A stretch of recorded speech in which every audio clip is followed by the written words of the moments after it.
Mis amigos de Ion Crypto, como de costumbre, una entrega diferente, interesante. Hoy quisiéramos hablar de algunos de los últimos acontecimientos que están sucediendo específicamente en los Estados Unidos y en el mundo.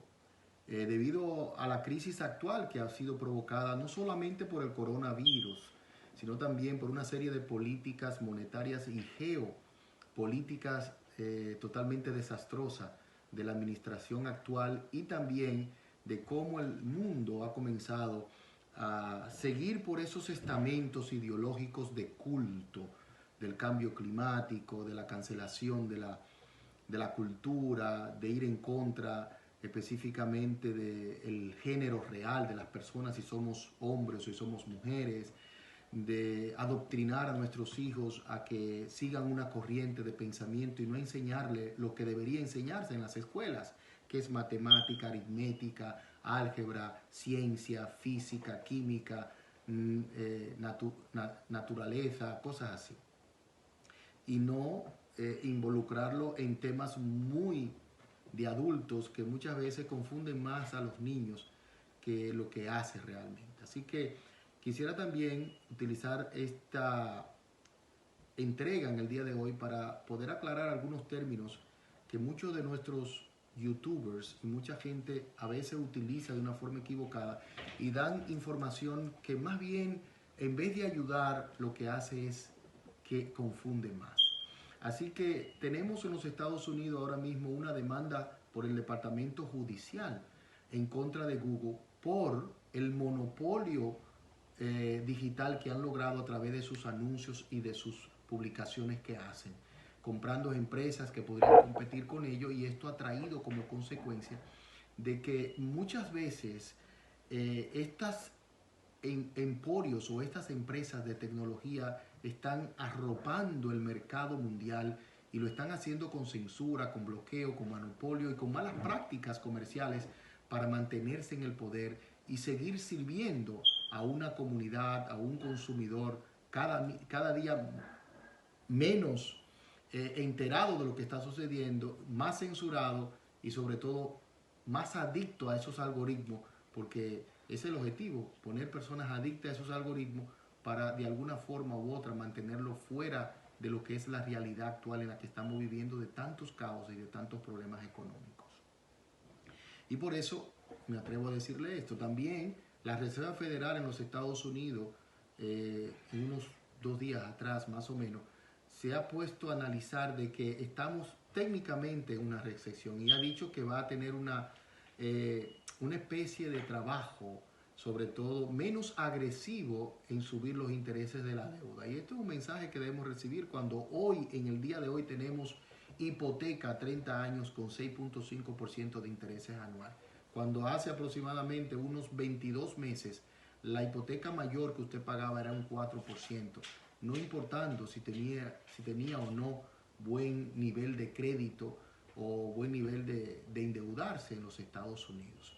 Así que con esto quisiera yo decirle de que estos entornos críticos, en una especie de burbuja de mala información, ha creado en todo el mundo serios trastornos a los ciclos normales de la economía.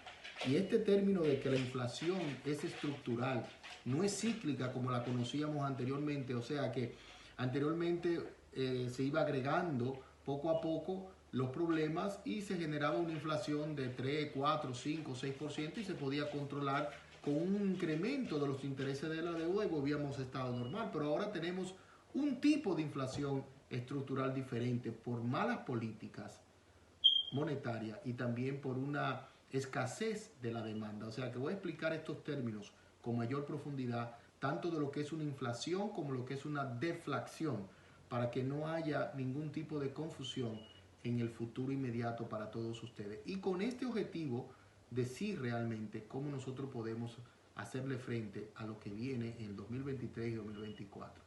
No estoy tratando de ser astrólogo, ni mucho menos futurista.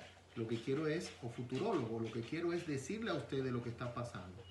O sea, ahora mismo nosotros necesitamos tomar medidas profilácticas para nuestro propio beneficio y poder conservar nuestro patrimonio personal de alguna manera u otra. Así que lo que pasó realmente en la Revolución Francesa se debió única y exclusivamente a malas políticas en el sector económico y a malas políticas de tasas impositivas en contra de las minorías. Entonces, lo que significa que antes de la Revolución Francesa existían tres estados. El estado monárquico, que era absoluto, lo que decía el monarca, eso es lo que se hacía. El clero, que eran los religiosos, y el proletariado, que eran los campesinos, y una serie de gente que trabajaba, y eran los cuales tenían que trabajar para estos dos y pagar la mayor cantidad de impuestos. Pero fruto de esos entremeses y esas situaciones que se dan en todas las épocas de la historia, surgieron los burgueses, una casta minoritaria que fue haciendo negocio, comenzaron a comercializar y se fueron siendo más ricos, y se dieron cuenta que no estaban establecidos dentro de las castas que tenían estos tres estados a nivel de Francia. Y por eso fueron los principales precursores de la famosa Revolución Francesa. Después que el último monarca, Luis XVI, que se considera el último monarca, más o menos por el año 1793, por ahí, utilizó una serie de recursos, derrocharon grandes cantidades de dinero. Por ejemplo, ese famoso Palacio de Marsella, que es una joya ahora para todos nosotros, pero en aquella época era prácticamente algo absurdo. Pero esto provocó la famosa Revolución Francesa, que marca un antes y un después, o sea, de la época moderna a la época contemporánea, y ahora mismo algo parecido está surgiendo en el mundo con esto del nuevo reseteo, con esto del nuevo cambio de los bloques económicos. Ya como han aparecido las famosas monedas digitales, el Bitcoin, que para mí es una de las monedas que tiene mayor capacidad para utilizarla como moneda refugio en caso de que esta situación que quiere realmente controlarnos a todos a través de los medios de comunicación, de las redes sociales y todo esto que está haciendo ahora mismo los gobiernos, que en vez de practicar un capitalismo de libre de mercado, están practicando el capitalismo más que todo mercantil estatal. Y esto crea como consecuencia de que ellos marcan los créditos, las garantías gubernamentales marcan la dirección del mercado, porque si ellos pueden invertir dinero en industria que nadie quiere invertir, el gobierno sí, y tiene todos los recursos y puede rogar la cantidad indigente de dinero que han hecho antes de la pandemia y después de la pandemia. Esto ha provocado serios trastornos a los ciclos inflacionarios y deflacionarios de toda la economía mundial. Y por eso lo quiero aclarar, porque muchas veces nosotros tenemos ideas que no resultan ser del todo claras cuando hablamos de la inflación. Los Estados Unidos ya técnicamente están en recesión, y con esto que acaba de decir la Reserva Federal, de que vamos a ser menos agresivos con las políticas monetarias, sobre todo de incrementar los intereses de la deuda, nos da un mensaje directo a nosotros de que tenemos que cuidar nuestro patrimonio y que debemos buscar la forma de tratar de obtener otros ingresos fuera de nuestro salario, los famosos ingresos residuales, ingresos pasivos, que nos permitan a nosotros entender la forma de cómo funciona la economía de una vez y por siempre. Así que voy a explicar esto rápidamente. Cuando hablamos de inflación, la inflación no es más que el aumento de precios en bienes y servicios, casi siempre por una mala política monetaria. Y este aumento principalmente afecta a muchas personas y se sostiene en dos características.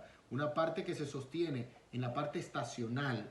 La tendencia será a permanecer a lo largo del tiempo, cuando tú realmente no sabes en qué comprar, qué no comprar, porque cada día se van aumentando los precios de la canasta familiar. Y la número dos es la parte generalizada, que afecta a gran parte a los sectores que conforman la economía, esos agentes económicos que tienen que ver con trabajo, con producción, con emprendurismo y más que todo con las regulaciones que hacen los gobiernos para darle dirección al mercado. Imagínate tú si el gobierno dice: yo garantizo esos préstamos para invertir en tecnología verde, todo el mundo va para allá, pero dice: no voy a invertir en las pymes, no voy a invertir en otros tipos de negocios, voy a secuestrar realmente el mercado de libre mercado y me voy a convertir en el capitalista, en el que pone las reglas a nivel económico y también dicta hacia dónde va el flujo del dinero. Esto es serio, señores.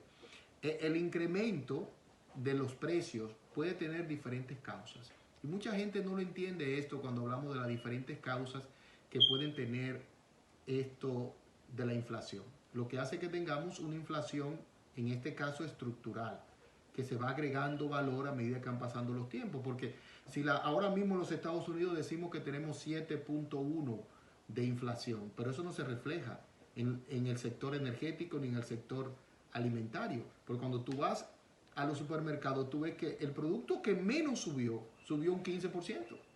Hay productos como la gasolina que ha subido casi un 50 y un 60%. Los huevos, por ejemplo, en menos de 2 años subieron un 59%. O sea, que ahora comerse un huevo, hasta eso va a tener que pensárselo muy bien las personas. Entonces, hay varios tipos de inflación. Hay una que se llama la inflación por demanda o por consumo.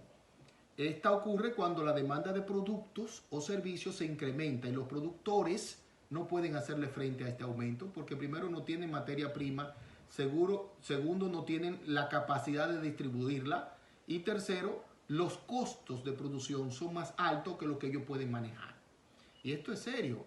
También hay un tipo de inflación que es la inflación autoconstruida. Una inflación estructural autoconstruida, que yo creo que por ahí es que va el asunto. Se produce cuando se prevé un incremento de los precios a futuro. Por ejemplo, como es el sector energético. Nosotros éramos independientes energéticamente hace 2 años atrás. Y de repente la nueva administración dijo, voy a interrumpir eso. No más fósiles. O no más petróleo, no más gasolina, no más nada. Y esto generó prácticamente un descalabro que hemos visto en la economía norteamericana y en el mundo. Porque la famosa guerra de Ucrania con Rusia ha afectado el sector energético, el sector de los granos y el sector también de la parte geopolítica y de control. Nosotros estamos a punto de un lío más grande que el que tenemos en Ucrania y Rusia. O sea que esa es la que se llama autoconstruida. O sea que hay un aumento gradual de los precios sin que la gente lo note y su poder adquisitivo se quede igual. Pero viene lo que se llama la inflación por costos.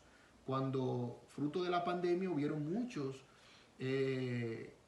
productos que se quedaron estancados en los puertos de salida de la China y no llegaron a los Estados Unidos o a parte del mundo, y esto ralentiza la economía, porque si tú no puedes obtener los productos porque la distribución no llega y por la pandemia que hubieron muchos cortes en los suministros y también hubieron políticas de no salir, de cerrado en casa, etcétera, etcétera, todo eso contribuyó a una inflación de costos. ¿Qué ocurre cuando los precios de materias primas se encarecen? ¿Qué fue lo que pasó con la pandemia? En este caso, el productor necesitará incrementar los precios por los pocos productos que tienes en los anaqueles para mantener un beneficio y poder llevar este aumento de los precios, no de una forma desconsiderada, sino lo hace porque no tiene la forma de poder reemplazar esos nuevos productos y los precios se disparan. Y la inflación por política monetaria equivocada. O sea, si tú te das cuenta, nosotros tenemos una inflación que conlleva más o menos 2 o 3 de estos tipos. ¿De acuerdo? Se produce en el caso cuando los bancos centrales, ya lo sabemos, incrementan la emisión de dinero por encima de su demanda y por su techo de deuda. Ahora en los Estados Unidos tenemos más de 31.5 trillones de dólares en deudas al estilo americano, porque si lo vemos desde el punto de vista anglosajón y europeo podría ser billones. Pero bueno, desde el punto de vista americano, 31.5 trillones de dólares actualmente. Entonces, esto es lo que se llama una corriente desorbitada o desorbitante de lo que es el entorno excesivamente inflacionista. Y esto muy poca gente lo puede explicar. ¿Por qué? Porque la carencia que hay en la información y en la educación financiera es tan alta en el mundo que menos del 1% saben sobre estos términos. Así que esta es la idea y esto trae consecuencias cuando tenemos inflaciones. Hay pérdida del poder adquisitivo que se está dando cuenta con bienes y servicios encarecidos al consumidor. Pierde capacidad de compra por sí mismo y cada vez hace falta más dinero para poder recompensar o comprar la misma unidad de producto o bienes que usted compraba anteriormente. O sea que se frena la productividad de las empresas, y ese tejido empresarial sufre muchísimo porque le hace falta la distribución, le hace falta los productos, el coste aumenta, la materia prima no aparece, hay muchísimos problemas. Y esto crea una ineficiencia en la asignación de los recursos. Lógico, como le dije anteriormente, el gobierno, pues, como es el que más compra, pues puede darle dirección al mercado dependiendo de lo que él garantiza. Esto es más o menos en pocas palabras lo que es la inflación o los tipos que hay. Vamos ahora a desglosarle ampliamente lo que es la deflación, también llamada inflación negativa.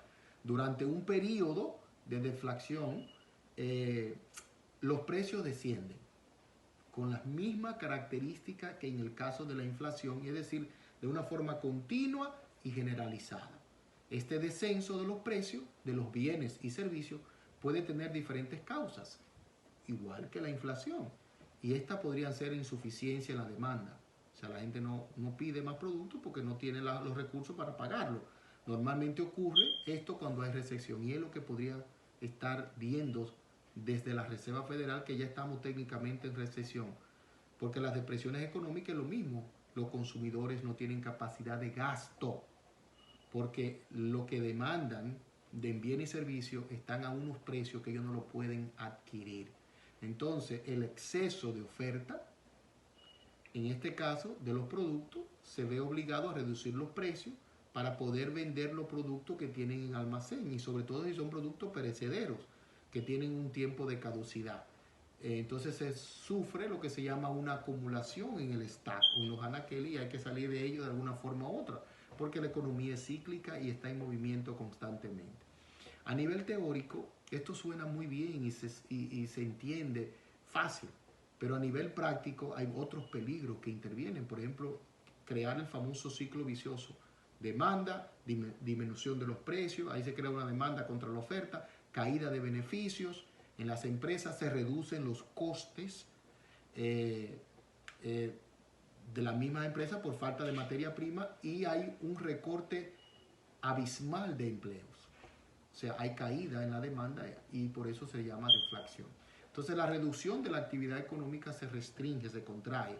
Hay un aumento del desempleo, y la tasa de desempleo sube astronómicamente, y esto crea caos, crea revueltas, crea despoblación social, incertidumbre, todo lo que tú quieres llamar.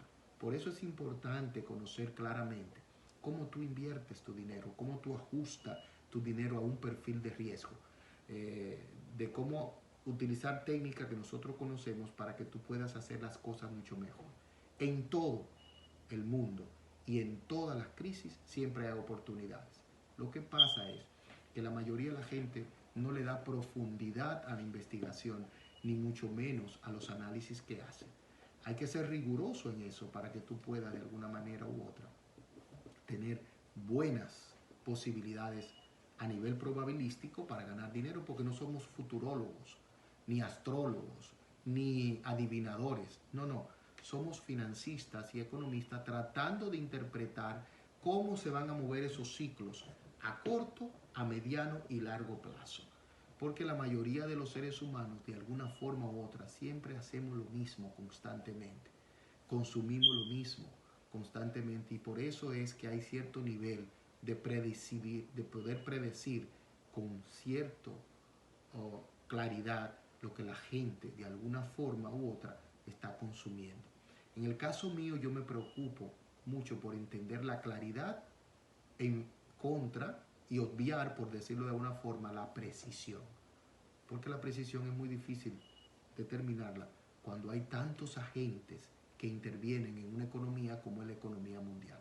Que el foro de Davos, una locura, esta gente con unas ideas y una agenda apoyada por las Naciones Unidas de 2030, que más que todo censura, bloqueo, espiar lo que tú haces y marginar ampliamente tu libertad. La gente dice, no, yo no tengo nada que ocultar, por lo tanto no hay problema que investiguen. No, ese no es el objetivo. La libertad es un derecho sine qua non, incluso que fue gratis, otorgado por Dios a nosotros, igual que la propiedad privada. Nadie, porque se crea superior a ti o mayor que tú, puede decirte lo que tú tienes que consumir y por qué tú consumes o no consumes. Señores, las cosas están serias y muy poca gente le está poniendo atención a eso.